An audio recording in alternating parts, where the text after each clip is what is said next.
Oke, baiklah Bapak Ibu Saudara. Salam sejahtera bagi kita semua. Selamat kita berjumpa kembali dalam channel Paulus Pinontoan Tirayo di program Menang Bersama Yesus. Saat ini saya akan menemani Bapak Ibu Saudara dalam beberapa waktu ke depan. Namun sebelum Bapak Ibu Saudara nonton video ini, jangan lupa tekan tombol subscribe-nya, komen dan like sebanyak-banyaknya agar Bapak Ibu Saudara mendapatkan notifikasi khotbah-khotbah atau renungan-renungan dari saya. Dan terima kasih kepada Bapak Ibu Saudara yang sudah subscribe channel ini. Semoga channel ini makin berkembang berkat dukungan atau support dari Bapak Ibu Saudara dimanapun berada. Lalu jika Bapak Ibu Saudara membutuhkan layanan doa, Bapak Ibu bisa menghubungi kami atau bisa tinggalkan komentar di kolom komentar di bawah ini, atau bisa juga menghubungi tim kami di 0852 40 30 2930. Nanti tim doa kami, yaitu tim doa Yabes, akan mendoakan Bapak Ibu Saudara. Dan tema renungan saya hari ini atau saat ini adalah perempuan Kanaan yang percaya. Mari kita membuka Alkitab kita, lalu kita membaca dalam kitab Matius atau kitab Injil Matius pasal 15 ayat 21. Kitab Matius pasal 15 ayat 21 sampai dengan ayat yang ke-28. Firman Tuhan berkata, "Lalu Yesus pergi dari situ dan menyingkir ke daerah Tirus dan Sidon. Maka datanglah seorang perempuan Kanaan dari daerah itu dan berseru, 'Kasihanilah aku ya Tuhan, anak Daud, karena anakku perempuan kerasukan setan dan sangat menderita.' Tetapi Yesus sama sekali tidak menjawabnya. Lalu murid-muridnya datang dan meminta kepadanya, 'Suruhlah ia pergi.' Ia mengikuti kita dengan berteriak-teriak. Jawab Yesus, 'Aku diutus hanya kepada domba-domba yang hilang dari umat Israel.' Tetapi perempuan itu mendekat dan menyembah Dia sambil berkata, 'Tuhan, tolonglah aku.' Tetapi Yesus menjawab, 'Tidak patut mengambil roti yang disediakan bagi anak-anak dan melemparkannya kepada anjing.' Kata perempuan itu, 'Benar Tuhan, namun anjing itu makan remah-remah yang jatuh dari meja tuannya.' Maka Yesus menjawab dan berkata kepadanya, 'Hai ibu, besar imanmu, maka jadilah kepadamu seperti yang kau kehendaki.' Dan seketika itu juga anaknya sembuh." Bapak Ibu Saudara, cerita ini atau kisah perempuan Kanaan ini sudah banyak dikhotbahkan, banyak didengar, banyak kali kita sampaikan, ya, terkait dengan jika seseorang ingin memiliki iman yang besar, maka kita bisa mencontohkan pada atau perempuan Kanaan ini seorang teladan, ya, yang memiliki iman yang besar atau iman yang luar biasa, ya.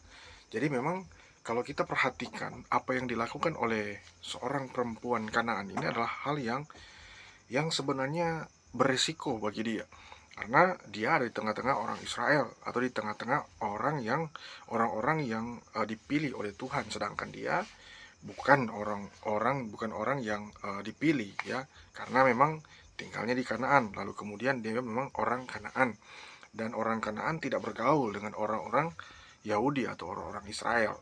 Nah, Bapak Ibu Saudara, di sini kalau kita melihat dari kisah perempuan Kanaan yang percaya ini, yang temanya saya berikan tema perempuan Kanaan yang percaya.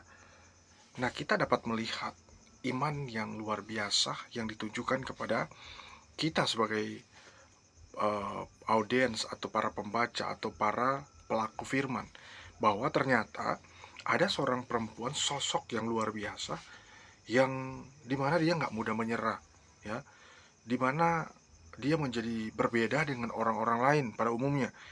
Kenapa? Karena memang nanti kita akan lihat alasan-alasan, atau di sini saya akan memberikan beberapa alasan mengapa perempuan Kanaan ini disebut sebagai perempuan Kanaan yang percaya, seperti perikop yang tertulis dalam Lembaga Alkitab Indonesia. Mengapa disebut perempuan Kanaan yang percaya? Tentu ini menjadi perenungan bagi kita sebagai orang yang percaya. Alasan pertama, karena ia berani melangkahkan kakinya. Bapak Ibu Saudara, kalau kita baca, ya, saya akan bacakan di ayat yang ke-21 itu sampai seterusnya. Di situ firman Tuhan katakan, lalu Yesus pergi dari situ dan menyingkir ke daerah Tirus dan Sidon. Nah, dalam perjalanannya Yesus ketika sedang mengelilingi memberitakan Injil Kerajaan Allah atau memberitakan kabar baik kepada banyak orang, ya di situ dia mengadakan penginjilan dari tempat satu ke tempat yang lain. Lalu kemudian ya datanglah seorang perempuan ya yang disebut tadi sebagai seorang perempuan Kanaan. Pada waktu dia datang ya dia kita bisa melihat otomatis kalau orang itu datang pasti dia sedang melangkahkan kakinya dong gitu. Jadi dia berani melangkahkan kakinya. Karena begini, kita nih punya pemahaman bahwa orang-orang Israel itu tidak bergaul dengan orang Kanaan. Kita sendiri kan tahu bahwa Yesus berasal dari keturunan Daud kan seperti itu. Bahwa dia juga termasuk orang Israel. Nah seperti itu. Nah tentu dong dia nggak boleh bergaul dengan Yesus. Nggak boleh dia datang kepada Yesus. Kenapa?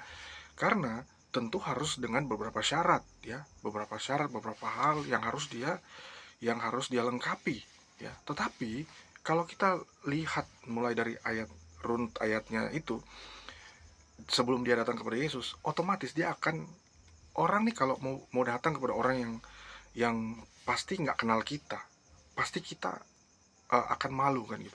Tapi perempuan ini dia berani melangkahkan kakinya. Bapak Ibu Saudara, bayangkan, coba kita pikirkan, perempuan ini dia memiliki memiliki sifat keberanian yang luar biasa. Kenapa saya bilang dia berani ya sebelum dia datang kepada Yesus? Nah, dia kan pasti akan berpikir bahwa nih saya nih orang asing. Saya ada berada di tengah-tengah orang asing ya. Lalu kemudian apa yang akan terjadi ketika saya ada di sana gitu. Otomatis orang akan berpikir seperti itu. Nah, berbeda dengan perempuan ini, dia melangkahkan kakinya dengan berani. Itu harus ada dalam kehidupan semua orang. Kenapa? Karena ada janji Yesus, ada janji Tuhan bahwa semua orang boleh datang kepada Dia. Tidak tidak dibatasi oleh ras dan apapun. Semua orang bisa datang. Yang pasti atau yang penting dia berani melangkahkan kakinya. Persoalan dalam kehidupan kita, kadangkala kita itu nggak berani, tidak sama sekali berani melangkahkan kaki kita kepada Tuhan. Kita malah menahan diri, kita menunggu-nunggu orang lain untuk lebih dulu. Padahal Tuhan sedang menanti kita, Tuhan sedang menunggu. Kita berani nggak melangkahkan kakinya? Ya, itu alasan pertama. Alasan kedua, kita lihat di ayat berikut, ayat 22. Maka datanglah seorang perempuan Kanaan dari daerah itu dan berseru, kasihanilah aku, ya Tuhan, anak Daud, karena anakku perempuan kerasukan setan dan sangat menderita. Nah, ini alasan kedua bahwa yang dilakukan oleh perempuan ini adalah dia datang setelah dia memiliki keberanian untuk melangkahkan kakinya, baru dia memberikan suatu action, dia datang kepada Yesus. Otomatis kan pasti dong Yesus akan berkata, ini dari mana ini? Ini orang nggak saya kenal, nggak aku kenal gitu kan. Biasanya orang yang kalau nggak kita kenal lalu tiba-tiba datang kepada kita, kita kan nggak mungkin bilang, aku kenal dia kok gitu. Nggak mungkin kan. Kita harus tahu dulu, kita harus kenal dulu, saling mengenal dulu dong. Tapi perempuan ini dia kan seharusnya harus berpikir dong status sosialnya, lalu kemudian dia uh, latar belakangnya dari mana, yang harus dia pikirkan itu. Kenapa? Karena ini mau berjumpa dengan orang yang diurapi Tuhan, seorang yang disebut anak Taurat, seorang yang memang benar-benar memiliki syarat-syarat yang luar biasa, yang melengkapi atau memenuhi syarat-syarat seperti pada umumnya kepada ahli-ahli Taurat seperti itu. Nah, alasan kedua adalah datang kepada Yesus. Perempuan ini dia datang kepada Yesus dengan luar biasa. Kadangkala kita itu hanya cukup berani, tapi nggak mau datang kepada Yesus. Kita berani, memang berani hanya untuk action saja ya. Action itu pun salah action. Kita berpenampilan ataupun kita melaksanakan sesuatu itu salah alamat. Tapi perempuan ini luar biasa. Selain dia memiliki keberanian, dia juga ya memiliki sesuatu yang luar biasa. Dia berani datang kepada Yesus. Dia datang kepada alamat yang tepat. Dia datang di tempat yang tepat. Dia datang kepada orang yang tepat. Biasanya kita datang kepada orang yang tidak tepat, sehingga kita kecewa, kita malas-malasan, kita tidak bersemangat lagi. Nah, itu seperti itu ya Bapak Ibu Saudara. Lalu kemudian alasan ketiga, mengapa perempuan Kanaan ini disebut perempuan yang percaya. Mari kita lihat ya, eh, perempuan ini meminta belas kasihan di ayat yang berikut ya, tetap ayat yang ke-22.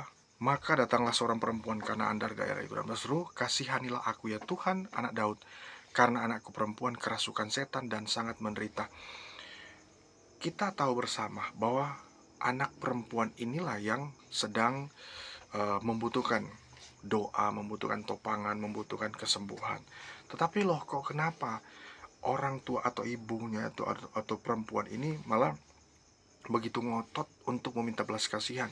Berarti perempuan ini memiliki kasih yang luar biasa kepada anaknya. Sekalipun kita tahu bersama bahwa dia adalah tidak terhitung dalam bilangan orang Israel ataupun dia orang asing ya, tetapi ternyata ya dia itu memiliki kasih kepada anaknya dia gitu. Bahkan begini, kita mungkin berpikir orang itu jahat, tetapi sejahat-jahatnya orang itu pasti dia sangat mengasihi anaknya, seperti itu. Nah, kadangkala kita mengukur diri kita dengan orang lain, kita saling mengukur, sehingga yang terjadi adalah apa? Yang terjadi adalah kita justru saling menghakimi.